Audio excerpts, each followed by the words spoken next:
Ո՞րն է պատճառը, ինչու ենք մենք։ Հայաստանի Հանրապետության փոխարտգործնախարարը ազգային ժողովում լրագրողների հետ ճեպազրույցում ասել է, որ ՀԱՊԿ-ի գագաթնաժողովին Հայաստանի մասնակցության ձևաչափի վերաբերյալ արդեն հայտարարվել է։ Հայաստանը չի մասնակցում, բայց եւ չի խոչընդոտում որոշումների փաստաթղթերի ընդունմանը։ Այսինքն Հայաստանը վարում է իր արտաքին քաղաքականությունը շահերի հիման վրա, ըստ իրավիճակի, ըստ ձևավորվող իրավիճակի եւ հայտարարվել է Հայաստանի եւ դիվերսիֆիկացման քաղաքականության մասին եւ բալանսավորման եւ բալանսավորելու քաղաքականության մասին այդպիսի կոնկրետ իրավիճակի Հայաստանը կատարում է ընդունում է որոշումներ եւ եթե հավելյալ տեղեկատվություն ունի կտեղեկացնի հնարավոր է մի օր էլ դուրս գա ՀԱՊԿ-ից եւ այդ հարցը արդյոք քննարկվել է Հայաստանը որ դուրս գա ՀԱՊԿ-ից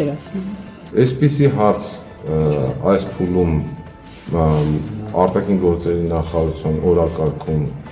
մեր առջև այդպիսի խնդիր դեռ չի դրվել,